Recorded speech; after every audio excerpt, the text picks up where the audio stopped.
So the people who are in Kenya, or Africa at large, basically. or Africa, I'm a product of Kenya, I'm a product of Africa community.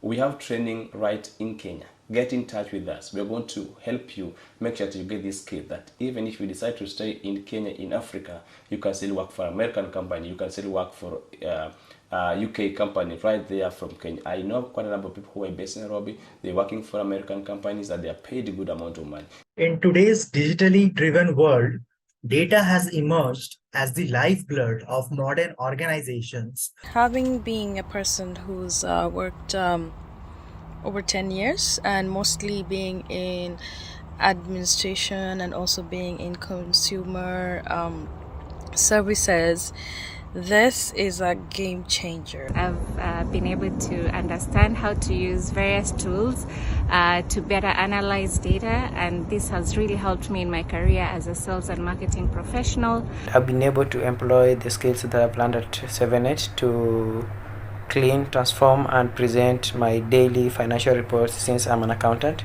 7-8 offers extra lessons like for free. Data analysis serves as the key to unlock the treasure trove of information.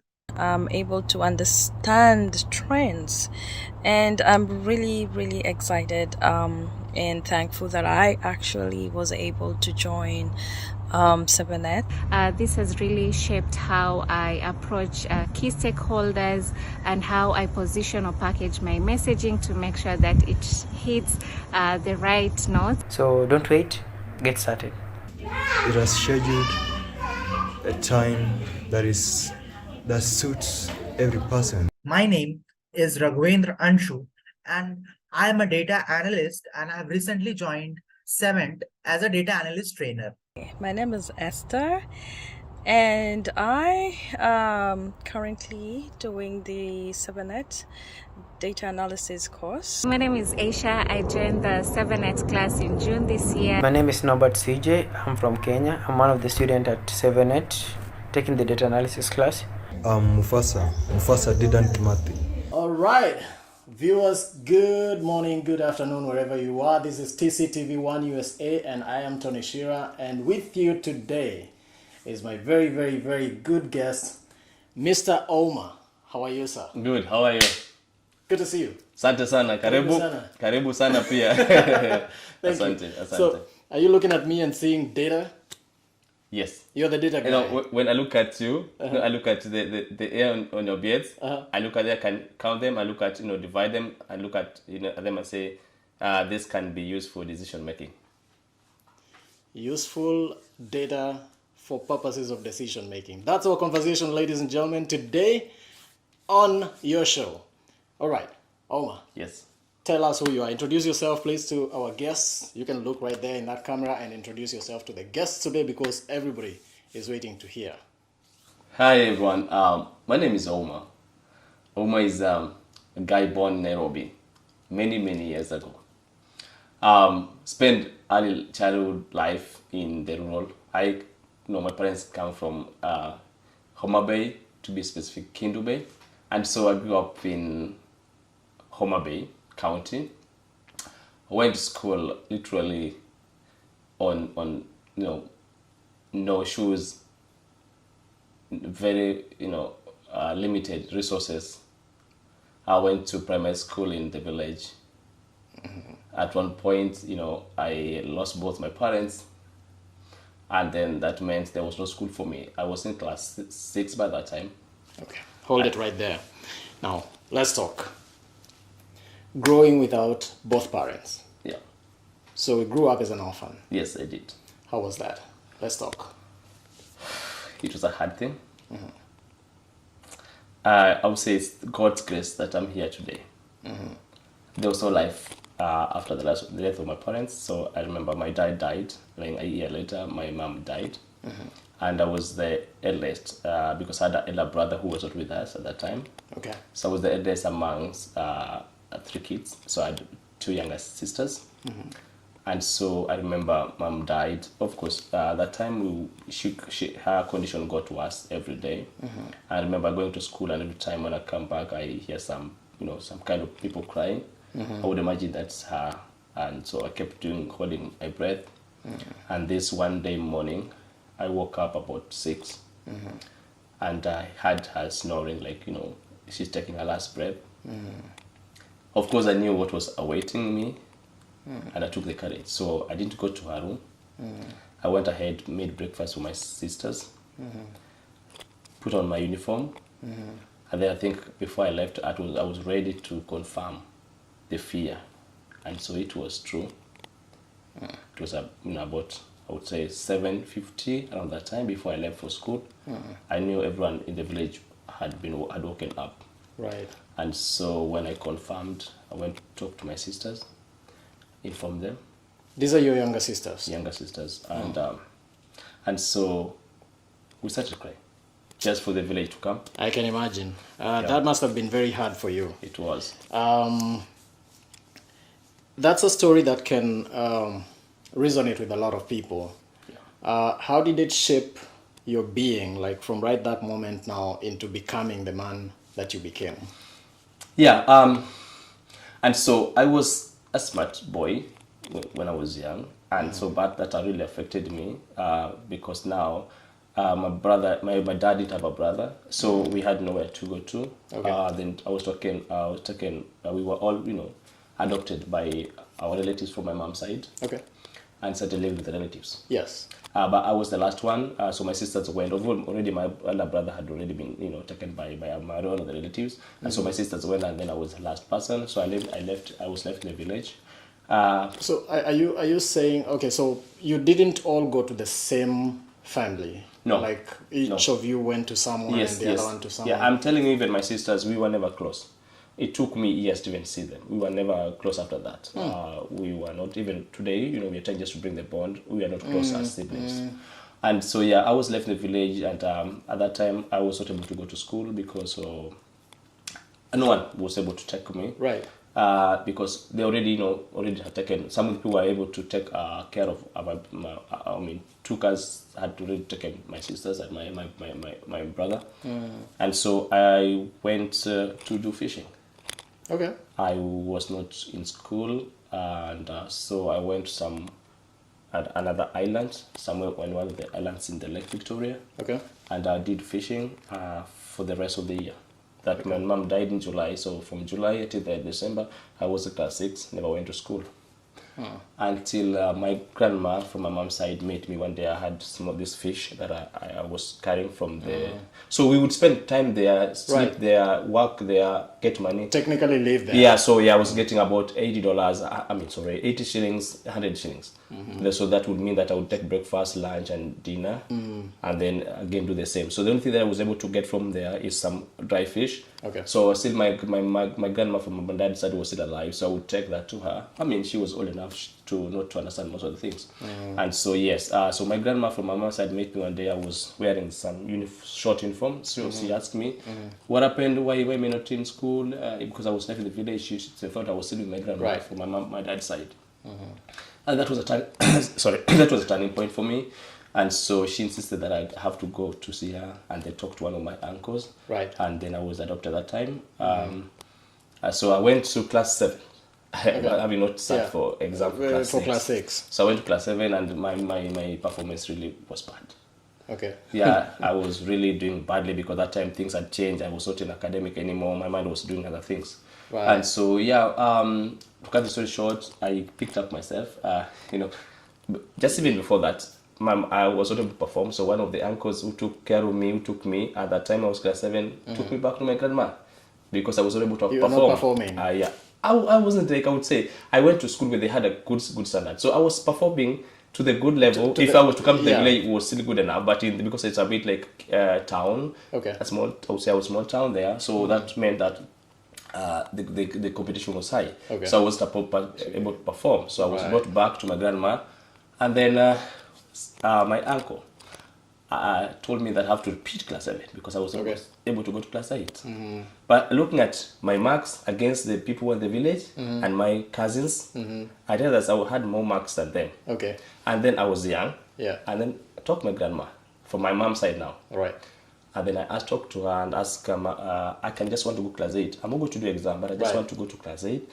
And I will be there just to understand what they're doing. So next year when I'm ready to do exam, I'll be able to understand. That was a good strategic plan. Yeah. So I talked to her. She was okay with that. But my uncle, who was now meant to help me pay school fee, wasn't okay with that. And then, because I disappointed him. I was taken by my other relative, and then they brought me back. So that was a lot of, this organization and disappointment here and there. And so that happened, but I was in class 8. And then at that time I made a decision. I look at my life, look at everyone in the village, look at what I wanted to be. I realized that I need to change. And so I did exam. It was called elimination test. So that meant that it was giving people a chance to go. Those who are going to be eliminated will not be able to sit for KCPE at that time.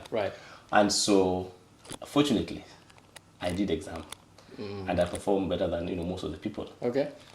And then I was young. I was almost the youngest in terms of size and age, I think.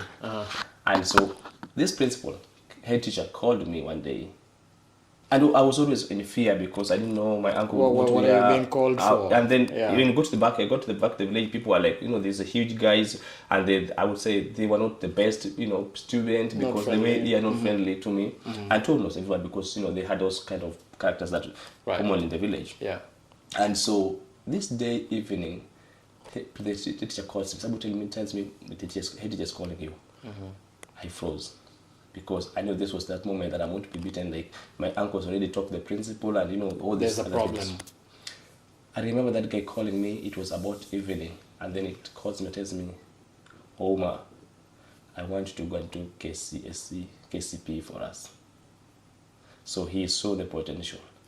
I cried because that was the last thing I expected in my life at that time. After I was not supposed to go do KSK exam. I told him the story. He told me, I already know your story. I talked to your uncle. He will be here before you guys break for home. He's coming. I didn't know he was coming, but I've talked to him. And so we were in the class, parade, the evening parade. Then my uncle drives and comes in. I had to disappear from the parade because now this was a serious thing. I could not trust anyone. You did not trust your but to cut this story short, when my uncle came home, whenever I saw him, I was out just trying to get to know what he's saying the whole night. The next day he was leaving, and then he saw me walking. I was trying to make him know that I also exist. So I was walking at the gate somewhere fair, and then he saw me, called me, say, "Kijana, I've talked to your teacher. You said you want to go do KCP, go for it. And I want to see how you're going to perform." And that was a blessing. I performed well. That was the last time I think I ever got, I went to position 2, and then I was in position 1 throughout. That made a lot of sense to me. I started to know what I wanted to be. I knew there was some guy called Engineer Okundi, and so I knew I wanted to be an engineer. And so I went to high school, performed good in KCP. Did you go to Maranda? No. I did, because when I say I performed well, that meant that in the whole district I was good, but that was not good enough. I was had some school in Kisii, but because of lack of fee, I was the last one. I went to my uncle switched the school. I had to go to the village again. I went to school when people already did their what I call the first exam. What do you call the exam? There's some exam that you do before the terminal exam. Some exam in midterm exam. I don't know what it's called midterm exam. People had already done it, but I was lucky to be back to school, and then that same week I didn't have enough fee. The principal sent me home. I knew I was a day scholar. I knew I was not going to get school fee back home. I remember meeting this guy again the next day. He calls me, and he was this strong guy. He called me. That really gave me serious strokes on my buttocks. Why? He really, because told me, I sent you back home, you're still back here. I told the principal. I went home, yes, but there was no way I was going to get fee. I just came back. Sent me home, he beat me like, nobody's business. I went home. But, thank God one of my relatives was a chief, assistant chief. Took me back to school the next day. We talked to the principal. He allowed me to be in school. So it was a lot of struggling during that time. I went to, then I went to Kisumu, Jalomino High School. I continued performing well. I was still the top student in my KCSE in my school. Good. Congratulations. Yeah, thanks so much. That really, helped me. I didn't know why I was working hard. I didn't know what life had for me, but I know the only way I would get out of this situation is to work hard. I did that, Right. Yeah, then later after that, I went to Mombasa. I lived most of part of my after high school life in Mombasa for almost 11 years. Did you know someone in Mombasa? When you Yes, went to so my Mombasa? elder brother had already been in Mombasa. Okay. Yeah, had already been in Mombasa. I went to visit him, and then we stayed here. We stayed together. Right. I started teaching in Mombasa. Went to college again. I did a lot of teaching by that time.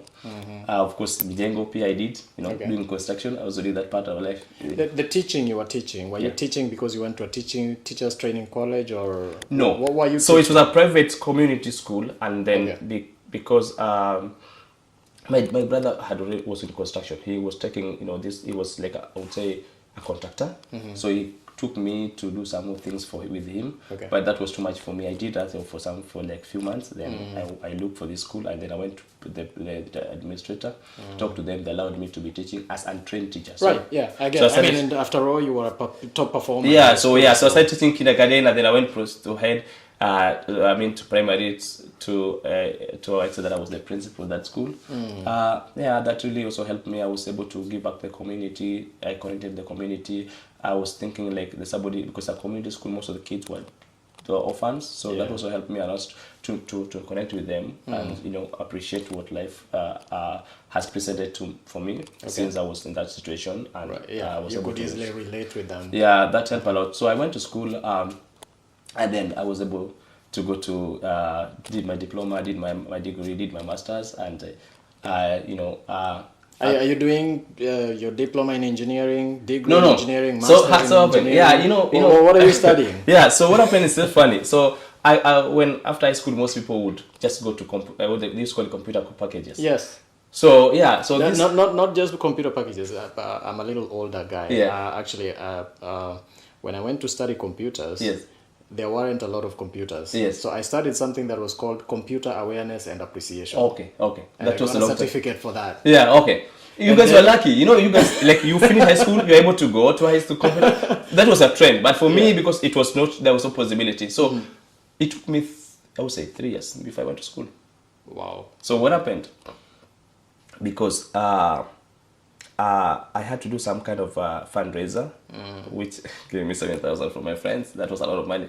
And so I was able to go to school. But I got a chance to be in what they call Technical University of Kenya, Nairobi. Okay. So I went there, and it was on computer. So I didn't understand what it is. Right. I thought it was same like what people did. Right. Because the people didn't know much about it. Yeah. So people ask you going to a college to study computers when everyone does computer around here. And so yes, I went there, I did programming. I was stayed there for 2 years. I was able to graduate, and then I went back after 2 years I taught in high school. I taught in high school and a bit of college in Mombasa again, and then I went to do my degree in business information technology, BBIT. I finished. I went for my master's in strategic management. Finished and enrolled in 2015. I enrolled for my PhD in information systems. Right. And then so I did that. I did my research work on cloud computing. That was my PhD thesis Cool. dissertation. So I developed some framework that was able to help reduce some of the security concerns in the cloud computing. Great. So you left me at when you went to technical. What did you call it? Technical University of Kenya. Yeah. Took. That's where you left me, because after my computer awareness and appreciation course, I went to Universal College to do professional computing and data processing. Really nice. Yes. Oh, nice. So from that's also in Nairobi, right? Yeah. From ICM. Okay. Nice. Did that, but I did develop a small little program. Oh, which language were you using? DBase 3. Oh, okay, DBase Plus. Okay. Yeah, I did from Pascal, COBOL, Fortran, C++, Visual Basic. So those are kind of programs that I used to. Yeah, so some of those came later. I mean, all these things, most of them were just coming at that time. Yeah. And I kind of felt like I lost my drift on it. Okay. So anyway, Yeah. I didn't. I did up to an advanced diploma. Okay, nice. When they brought in DBase 4, Yes. which was the latest at that time. Yes. I did a little bit of it, but I didn't proceed. How after come that. you're in media? Long story. This is your interview. Okay. Yeah. We'll do mine. Yeah, okay. So you've done all of this, and now you ended up in data analysis. What is data analysis? Nice. And so, you know, when in IT is white. You will Very want to be a wide. software engineer. Some went to networking. Some would want to go cloud way, right? And so I was looking for what is it that is important to me, close to my heart, that will help me exercise my experience to be able to help the community. Right. And so I started off as a system analyst, and I saw the need of using business intelligence to make a decision. And so I look at what is it that I would add to what I already know. And then I started learning something on Power BI, which is a tool for visualization and business intelligence. Okay. I didn't stop there. They used Tableau, another tool that you used for visualization, business intelligence. And then SQL or SQL, which something that I had learned while back in college, was key tool. Yeah. And then I got interested into learning this thing. I learned them. And then in 2021, I thought about registering a company. And there was a similar company that already registered in Kenya that I ran for since 2015. Okay. It was a company that dealt with mostly research and technology. And so I saw this and I'm like, how about coming with a different version of the same organization, but focused on using data as a platform to support or to help community. Okay. So data analytics is simple. Is looking at data or from collecting it. Or maybe should we start at what is data? Okay. Maybe before we even go into analysis. Yeah. Data is statistics. They are the facts. Okay. Statistics, the facts. Like for example, me and two, we are two. That is statistic. Okay. That's data. Those are facts. We are two. There's no debate about whether we are three or we are not two, right? Okay. So Yeah. these are facts. We are two. Okay. So that's what data is. Okay. Analysis is the process of, and it's called, I would say, series of activities, or it's a process, and that involves a lot. Involves looking at data, collecting it, analyzing it, interpreting it, okay, for making decision, right? So it's a process. So it's a series of activities that include examining, cleaning, transforming, interpreting. Okay. So that you can use that now. Yes. To make a decision. Good. So so journalism in short is a process of look at data, examining the data, examining, cleaning it, transforming it. Okay, and of course, creating visuals, interpreting it, and the end goal is to make a decision.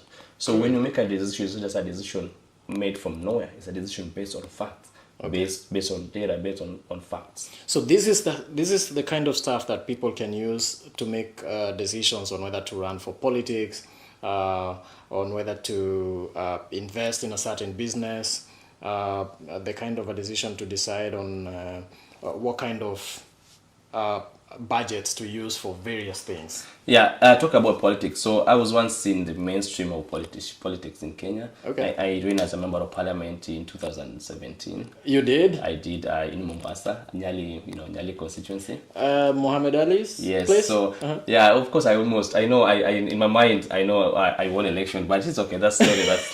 That's another story. Yeah. Okay. He knows because he remember before even initial times he would sit down, he would look for me, he would sit down, have a coffee, and told me, man, you are strong. You're strong on the ground. Okay. But that how would someone tell about you're strong on that is using facts and data, right? Right. So for me, like I would say, I would take the map of Nyali constituency, look at the population, look at the composition of the population. I would tell that there's like 60,000, for example. Out of 60,000 population, people live in Nyali. 20 of them, 20,000 are adults who are eligible to vote. Right. Out of these 20,000, different tribes, like Luos are 10, like that. That's data. You're analyzing it. First, you're examining it. Yeah. You clean it. Like, you don't need kids. Kids are not vote. So, like, already you are cleaning it. You're just extracting what you want, right? Right. And then transforming it. Now you'll be able to, how do you make this 10 people, what's the target? For example, I'm talking about 20,000. How do I get to that? So using facts, data, and all that you are doing analysis. That's basically, that's a typical application. People don't understand what they're doing is analysis, the analysis, but when you come to think of it, that is exactly what it is. All right. And so you set up a company. Yes. 7-8. Yes. Tell us about that. When did you start that company and how did it take off? Yeah, so in 2021, while in Washington State. Before then we get there, what got you out of Nyali? I'm assuming if you were running in Nyali, then that should have been like your home. So what got you out of? Yeah, so I believe in service to humanity. I was running for Nyali constituency not because I wanted to gain something, but I wanted to make an impact. I told her that I'd worked with the community back in when I was teaching, right? So that I wanted to create more impact by helping the community, supporting them, providing services they need, listening to them, and that's exactly what I wanted to do. I went out there, talked to them, they listened to me, and I would say that wasn't the best time for me. So election was done. I accepted the results. I didn't agree with it totally, but of course I accepted the result. And then, so what next for me? At that time, so I think of coming out here in US to see what life has for me. Okay. And so I took a journey to come to US, and it was a big change for me. It was really big change for me. Because there's such a way of way I look at life. There's some cultures that were attached to me when I came here. Things were different. That's one of the things that has remained constant. Yes. With everybody that I've interviewed, culture shock. Yeah. Things are not the same way that anybody thinks. Yeah. So they say greener pasture. Right. I'm not sure. I'm yet to look at what they mean by greener pasture. Because sometimes it can be hostile. Life out here can be hostile sometimes. Because I had a good life. I would say, according to Kenyan standards, I had a good life. Okay. So when I came here, I was expected to have a better life than that one. Than what you had. But I had to start from some point. Right. Which I appreciate really shaped of what I am today in this country. And so I started from a very humble, beginning. I was in school. I went to I continued with studies here and there. But the reality was I had to make a living. I had to pay bills. I had to support my family. I had to support my community. I had to do something to make life, more fruitful or meaningful to me. Right. And so, like anyone else, I got myself into doing what I would find at that time to earn a living. Okay.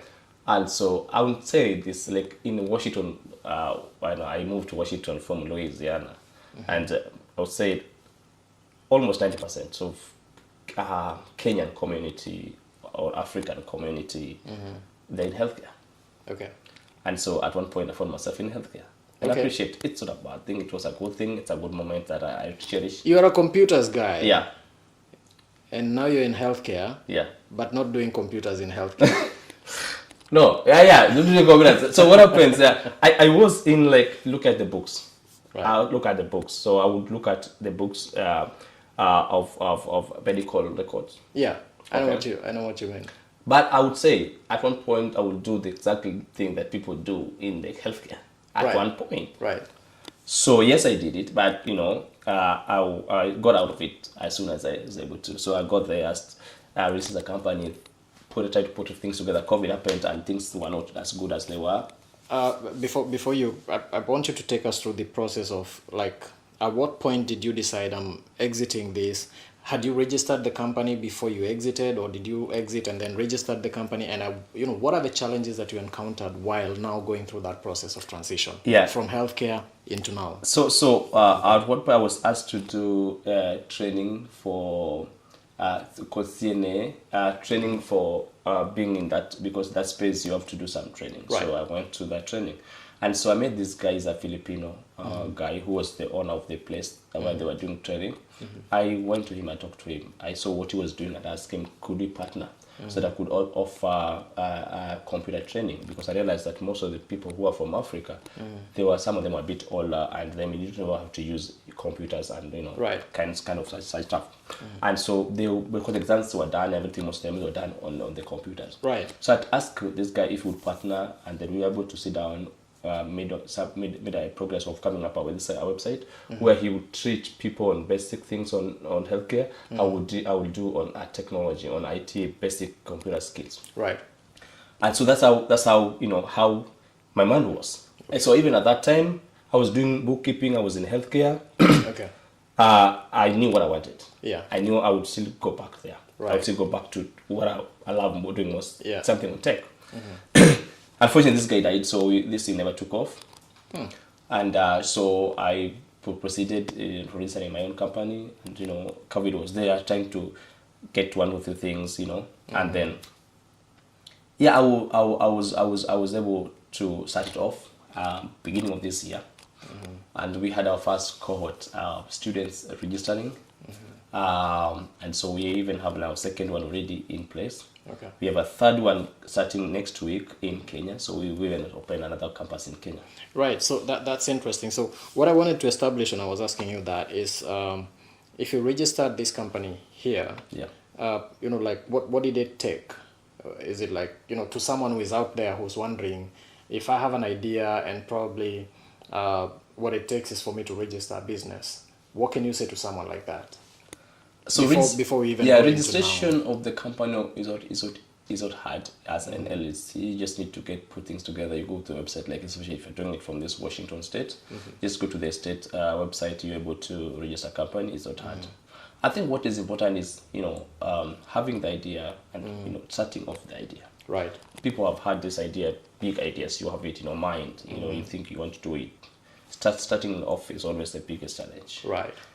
Because first you get to know whom are you targeting, what are the resources available for you, how do you reach your market, how do you convey your message, right? Right. So those are things that sometimes I would tell you I would do a research. The whole of last year, I had like the initial thing that I wanted to put into this, right? And what I'm doing is a bit different, but of course they're related. So every day you think of this, start to think if it's going to work, then you move on. Because with technology, you look at what's trending. The reason why we were doing this thing, especially at this time, because the analytics has been voted the most in demand skill. So right now, people talk about machine learning, talk about AI, people talk about robotics. Yeah.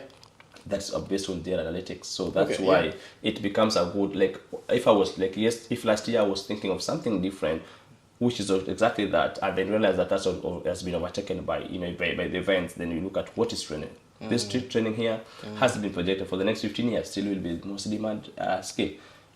So in one line, what would you say your company offers? You've said you had your first cohort, the second, the third, and now you opened a Kenyan chapter. Yep. What does your training offer? Yeah, nice.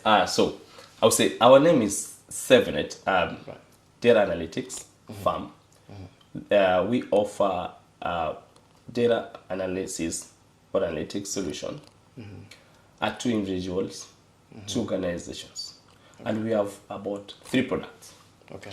So our mainstream is training people.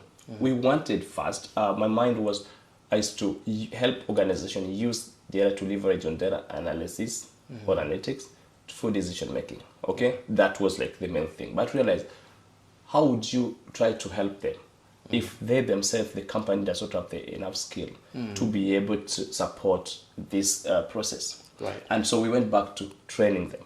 Okay. So now we offer training, and in this interview I will be able to explain to you about our training. Let me first just break it down to what we do. Right. So we do training as the main thing. Offering data analytics training for 5 months for the first stage or a level, and the second level we do another 3 months. Okay. Yeah, and so that's our training. So the training runs for 5 months. So when I talk about cohort, we talk about the first one, which was started and for the five months. They're about to graduate. We have in the next one or so month they're going to graduate. The second one started in August this month, early this month, and we were training them. And so the Kenya chapter is also another one that started in Kenya because of the demand. People from Kenya were in the first cohort, some of them at the second cohort, and then realized that because of time differences and all that, we decided, what about starting a new campus for them in Kenya so that they could train in Kenya. Okay, so is this course offered online, or how do people in Kenya get to learn? Yeah, the reason why, because even if you go out to work as a data analyst, most of the jobs you're going to do online, right? You work from home. So our training are done virtually. It's different from online. Online is when now you read things online, right? Virtual means that we have instructor-led virtual training. So somebody has to be in the class for them. They may not be with you, because simply what I mean is here. We have here, even in the States, there are people from different time zones. Right. Texas, we have students from North Carolina, Massachusetts, we have someone from Canada. So even they're placed different places. So the only option that's best is in this training is that we do it virtual, but the instructor-led virtual training. So I was talking about other products. So we have that training as one of the products. Second one, we have an application. This application, because like everyone else, it's based on what the experience I had. So when I was going for this training, when I was going to meet this guy for the first time, I was not much used to using GPS when I was in Kenya. So this guy, this day, I think I lost track of direction. So I was using my GPS. I got lost. The phone was going off. My accent was really bad according to the American standard. I was not able to communicate well with them, but they were not able to understand me. And so I didn't know at that time what to do. It was freezing, cold, rainy day. And so it was hard for me. And then I thought about that experience. And then this idea of coming an application, a platform that will help immigrants like me. This training, these programs are meant for African immigrants. And that should be very clear. As at now, I think we have over 2.1 African, sub-Saharan African immigrants in US. Out of this, Kenya has about 400, 500 population in US. And that means and by the way, statistics is very clear that over 50% of African Americans or African immigrants who come here have at least a diploma training. Right. Okay? And one of the reasons why we are doing this is because they come here, just like me, who had education, I had to start somewhere. Right. Some of them start from somewhere and they stop there. Right. Because they don't want, they have no one to, to stimulate them, to encourage them. Please come on, you can still pursue other options. Because you had an interest, coming here doesn't mean that you lose your interest, but whatever it is that you get into, don't get stuck there. Yes. They lack someone who tells them you can still pursue your dreams. True. Yeah, so going back to other products, so that's an application that will be able to help immigrants here to navigate with this new environment. It will provide financial services. So you want to know who are these, like if you're looking for mortgage, if you're looking for any financial services, you're able to use the same app or platform to be able to find who is next to you, which kind of service they offer. We talk about social integration, like what are the national parks, what are the zoos, which are the zoos around us. Right. What are these I would say children support services? Yes, around you. What are these social services that support? You just need to check on the app near you, are they able to get those services? That's quite interesting. We have an app integration with the over 6,000 institutions, universities, and colleges in America here. You can be able to check depending on the course, the university, the state that you want, and then you at the same time you're able to look at the funding, financial aid that are available. Okay, you can be able to look at virtually everything within that platform. I'm hearing you talk about that, and it draws me back to like something that we were, trying to work on. We were trying to come up with a guidebook. Okay, good. Something that if you land here as an African immigrant, you can get into a book and go through all you need to know: where to get a bus, how to get a bus, where to get your account opened, which banks to go to, how to access health services, how to get licensing and all of that. And now what you're talking about is that next level. Yes, and this is a book now. This is an application. You just download it in your laptop or your phone. You're good to go. Right. And we are not stopping there. This platform gives you what we call marketplace, where you, as a journalist, you would showcase what you have in the platform. Right. Somebody looking for you can easily Can be find able to you there. access you. So what happens is a platform where those who are buyers and suppliers would Can meet meet, up. and the next step they would come to you. They go to your website or kind of contact information. You Right. can able to pick it from there. Right. Then deal with them. That's what we're doing. Because I realize that people don't understand the things that they need to do. Right. You know, at one point, you know, this guy is somebody. I paid for insurance for my car, but you don't even know that what you are paying. It's a big, you know. Sometimes you don't even pay through it. You just sign. Right. Do you know right now you are entitled to get a lawyer in case somebody sues you out of the policy you pay? People don't understand that. Okay, so those are things we're proud. Legal services. People struggle a lot to get their ways out on how to, you know, get legal services. You don't get to pay a lawyer. Right. Okay. They're paralegal people that you can pay. You can consult at affordable prices. There are times you need a lawyer, times you don't need a lawyer. Right. So those are things that you do. There are many things you come here. They're like, okay, come on, I'm looking for, you know, somewhere I can eat nyama choma. Where do you know? How do you know that you get a nyama choma? You don't need to. And ask you someone. can't be in all these groups. Yes, you know, most time people depend on WhatsApp group. So what Right. we're telling you, whatever you would want to do in the WhatsApp group, you can always plan that. This is an integrated part where Yes. you can come in and Yes. Okay. Anything so other than is the app already up? Yes, and- so and we are running? launching the app in the end on 30th, most likely. That's what the plan. If plan goes well, of September. So end of September, we are launching that app. Another product that we are starting is coding for kids. So technology does not stop with adults. Correct.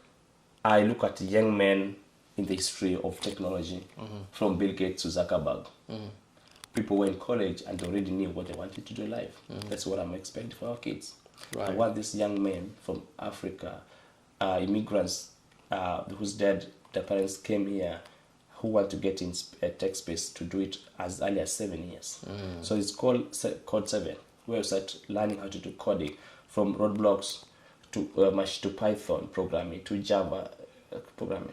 Okay, so that you can be able, by the time you're 15, 16, if that's your thing, then you're able to develop some skill. You talked about building some programming, okay, languages, using that to be able to build some programs. And that's exactly what I'm expecting from our kids.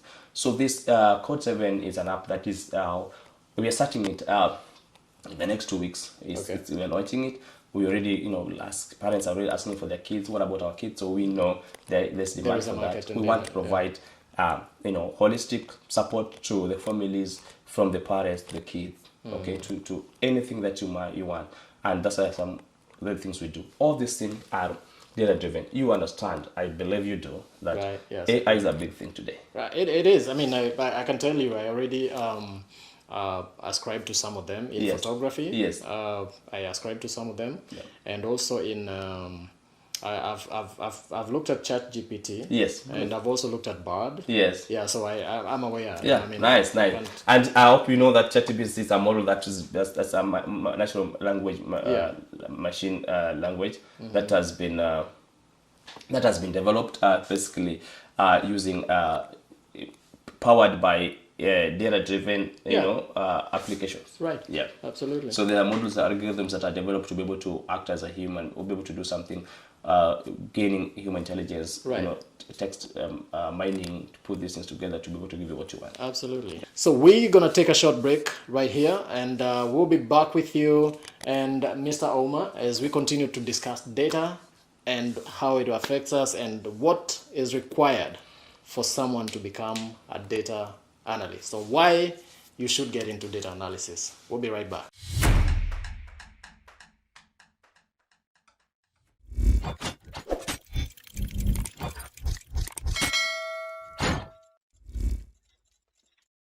Welcome back to TCTV1 USA. We're coming straight to you from Washington, and I am here with Mr. Ouma, a data analyst. Is that correct? By the way, it's Dr. Ouma. You call me Dr. Ouma. Now. I was waiting for that to come through, because when we began, he just said Mr. Ouma. Yeah. But when we were discussing, he said he did his degree, he did his master's, he did his PhD. Dr. Ouma. Kamisa bana. All right, that's the right thing. So, Dr. Ouma, what are the skills and qualifications that are required for someone to get into data analysis? Yeah. So in our class, we have somebody who just cleared high school last year. We have someone who is already doing a second PhD. So for me, as long as you have high school education, you are good to go, because you may pursue this as a career from high school. Right. You may use this to complement what you're doing. For example, if you are studying something on marketing, you can study data analytics to basically become a marketing analyst. Okay. So high school education is good enough, and but that doesn't mean if you have a PhD, you cannot study this. So yeah, from high school to PhD, you're free. You can join this training. Okay. Yeah. So this is a training that is good for everybody. Yeah. Okay. So, and what are the common challenges that data analysis practitioners face in their trade? Good. It's a good question. So one is the quality of data, because if you don't look at, you don't find a good quality of data, then it means that whatever you're going to do is not going to be good enough. What does quality of data mean? So, for example, is it accurate? Okay, because at times you may, especially looking at some data online. I just meant to talk about statistics. Okay, that are online. You have to verify.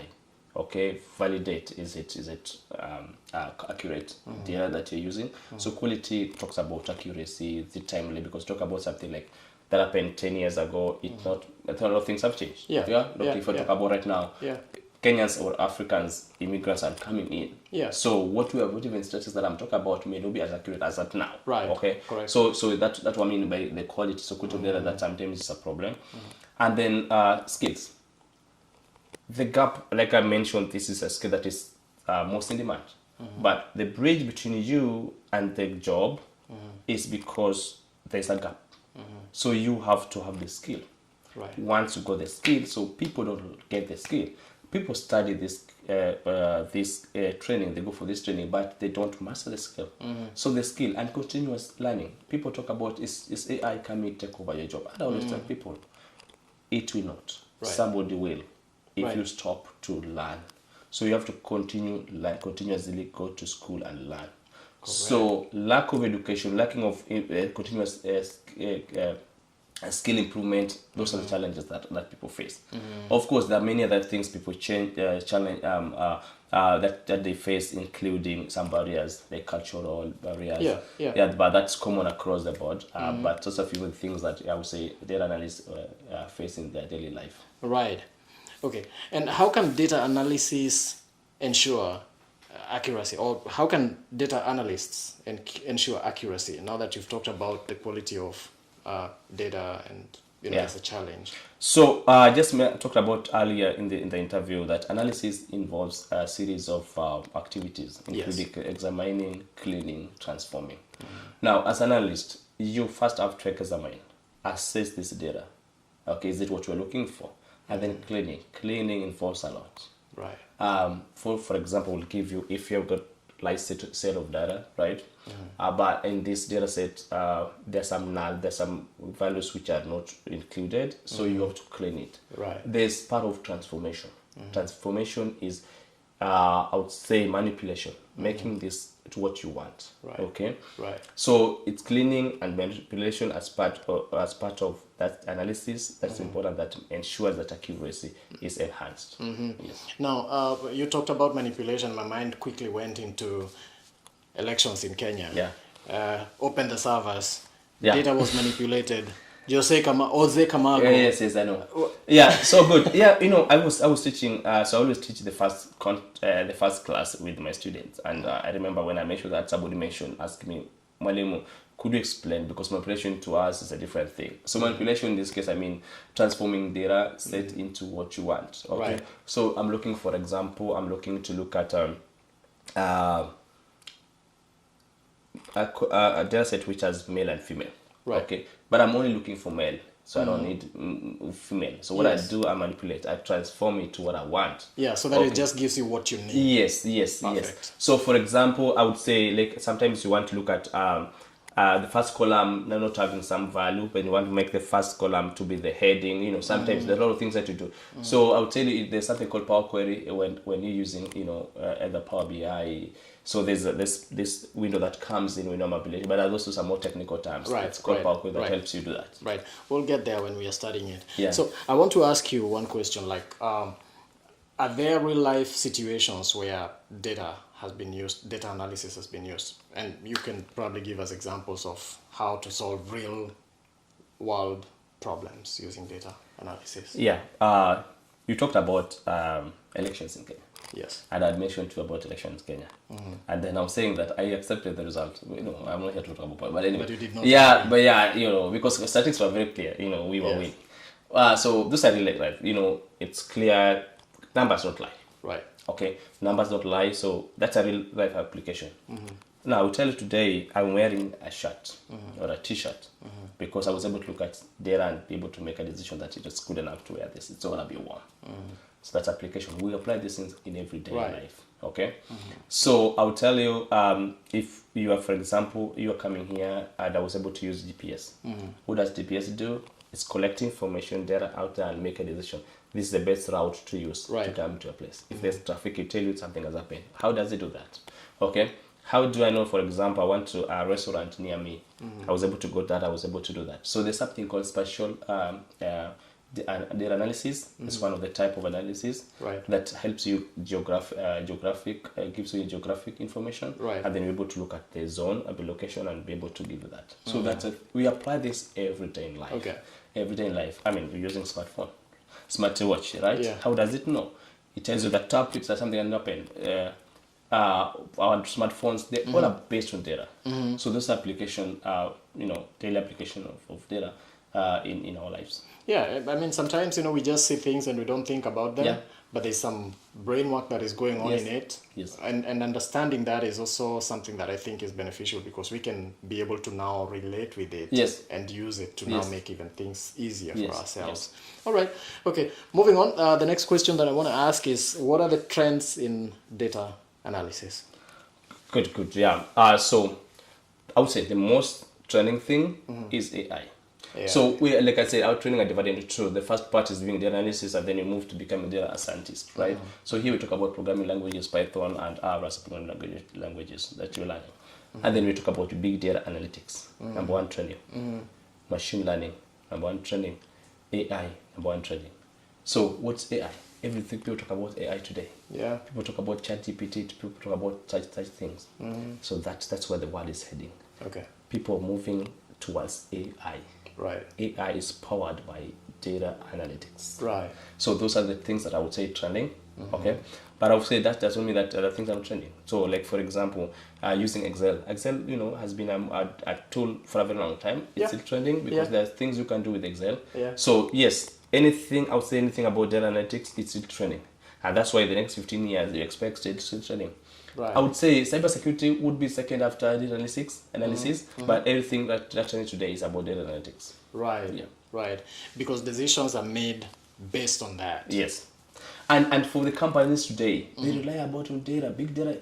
Data is a big thing in all the companies. Today, you make a call, you send something, you browse, you want to buy something online. Next thing, there are emails coming here and there. Yeah. These are, but how do they do that? They're able to look at your behavior online. So data is everything today. Right. Yeah. And data mining. Yes. And now WorldCoin. Yes. Yeah. I would like to hear your comment about that. Yeah. I saw some clip in Kenya where people would, use their eyes to sell that.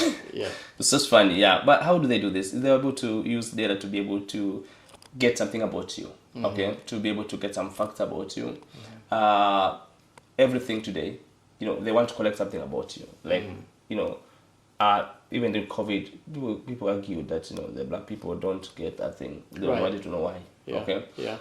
There's something about you, like what makes you different from other people, okay? What's that unique about you? We are the same, but there's something, like that's why you see someone's a blood group or someone's there's something unique about you. Right. And that can be used for something different. So people want to collect this data about you, and that's one of the things that gives them power over you. Okay. Yeah. So one thing that I want to clarify, your training, does the training target equipping people with the skills to be able to use data analysis to make decisions, or does it also help people who want to become data analysts? Good. So every time you come to a class, the first thing I ask you, tell class about yourself and what's your end goal. 99% of everyone wants to either change a career, switch to something like a new career, or start a whole new career altogether, or use this to complement what they're doing. Okay. So in the day, the end goal is people want to get a good life using this. I watched a clip that the assembly say that they are paid about 30,000 every month. I mean every year, and then they still feel that they are underpaid. Okay. If you convert that to be about 20,000 every month, and see somebody feel that they are underpaid, and they're analyst. That tells you that there's a good amount of reward in this skill, in this training. All right. So basically, you may want to use this either to complement what, if for example your operation, you're working in operation, you want to become operation analyst, okay? Right. To get a competitive edge over your colleagues, right? So either you want to change career, you're switching, you want to complement what you're doing. The more end goal is that you want to get a more decent life, where you go to work from home. You work for any company anywhere. Right. You have a life-work balance. Okay. You are able to have control of some things in your life. Correct. Yes. All right. So as we come to a close, what advice would you give to someone that wishes to become a data analyst? Start now. Get in touch with us. Don't hesitate. If you are a professional from Africa who moved here, you had a different life altogether, you came here, put your feet together, but don't stay there for long. Get up. There are opportunities for every professional. Where to start could be a problem, but we're here to tell you that with data analytics, you can get your feet off the ground where you are. Get moving, start moving. Let's go and have a decent life, a life that you will be proud of if at all what you're doing is something you like. But again, if what you're doing is you like it, use this skill to be able to improve on what you're doing, even to a better level. Keep moving, keep soaring. We are here to support you. This training is for us. Ni yetu sisi kama Waafrika, naomba tushikane pamoja, tusonge mbele, tuko na nyinyi. This training is meant for us, by us, and we are going to work together with you. So the people who are in Kenya, or Africa at large, basically. Or Africa. I'm a product of Kenya, I'm a product of Africa community. I'm telling you today, we're in this world, the first #1 country in the world. And I'm telling you, we're going big. Do not stop. We have training right in Kenya. Get in touch with us. We're going to help you make sure that you get this skill, that even if you decide to stay in Kenya, in Africa, you can still work for an American company, you can still work for UK company right there from Kenya. I know quite a number of people who are based in Nairobi. They're working for American companies that they are paid a good amount of money. You don't have to be here to get this skill. You can get our skills. If you want to join our class virtually, you can train you here, or you can train in Kenyan campus, and that will help you to get yourself moving. Don't stop. Do not be afraid. Everything is possible. I've told you my story. I was this young man from the village without a parent who made it today. And I'm telling you, you can make it. I look forward to a situation that somebody will say in 40, 50 years that this young man started this thing, may help us to move. And I'm telling you, I'm not going to stop, and I don't want you to stop. Let's keep going. We got this. Dr. Ouma, ladies and gentlemen. Asante sana. Thank you very much. Thank you for hosting me, and I'm glad that today we're able to tell the people what we have and give them hope that there's a good beginning, future that is bright for them. Karibu sana. Thank you. Karibu sana. Students, non-students, Africans, Kenyans, everyone. This is the #1 trending show here in America and around the world. Please subscribe. See you there. Dr. Ouma, ladies and gentlemen. Asante sana. Thank you very much. Thank you for hosting me, and I'm glad that today we're able to tell the people what we have and give them hope that there's a good beginning, future that is bright for them. Karibu sana. Thank you. Karibu sana. Students, non-students, Africans, Kenyans, everyone. Powerful. TCTV 1 USA. You know, you've been a lot of inspiration to me. I first watched your clip and I said, this is what has been missing. Keep going. We're with you and do what you're doing. You're doing a great job for the community. Big up and be blessed.